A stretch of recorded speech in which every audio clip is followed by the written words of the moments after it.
उत्पत्ति अध्याय 8 जल प्रलय की समाप्ति। परमेश्वर ने नूह एवं उन समस्त वन पशुओं और पालतू पशुओं की सुध ली जो जलयान में उसके साथ थे। उसने पृथ्वी पर हवा बहाई और जल घटने लगा। अतल सागर के झरने तथा आकाश के झरोखे बंद हो गए। आकाश से वर्षा भी रुक गई और जल पृथ्वी पर धीरे धीरे घटने लगा। 150वें दिन जल घट गया और जलयान 7वें महीने के 17वें दिन अरारट नामक पर्वत पर टिक गया। जल 10वें महीने तक घटता चला गया।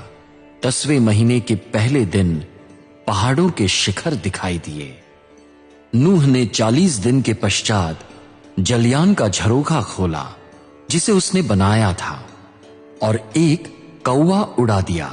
जब तक पृथ्वी पर का जल सूख न गया तब तक कौवा यहां वहां उड़ता रहा।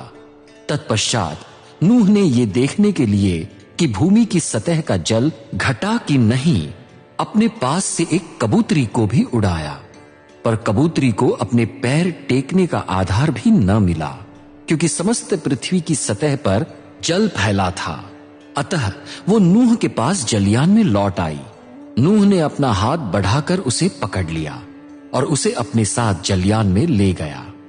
वो 7 दिन तक और ठहरा रहा। तत्पश्चात उसने जलयान से कबूतरी को पुनः उड़ाया। संध्या के समय कबूतरी उसके पास लौट आई। उसकी चोंच में ताजा तोड़ी हुई जैतून की पत्ती थी। अतः नूह को मालूम हो गया कि पृथ्वी की सतह का जल घट गया है, पर उसने 7 दिन तक और प्रतीक्षा की। तत्पश्चात नूह ने कबूतरी को उड़ाया, किंतु वो उसके पास फिर लौटकर न आई। जिस वर्ष नूह 601 वर्ष का हुआ, उसके पहले महीने के पहले दिन पृथ्वी का जल सूख गया। नूह ने जलयान की छत खोलकर देखा कि भूमि की सतह सूख रही है। दूसरे महीने के 27वें दिन धरती सूख गई। तब परमेश्वर ने नूह से कहा, तू अपनी पत्नी, पुत्रों और बहुओं को साथ लेकर जलयान से बाहर निकल।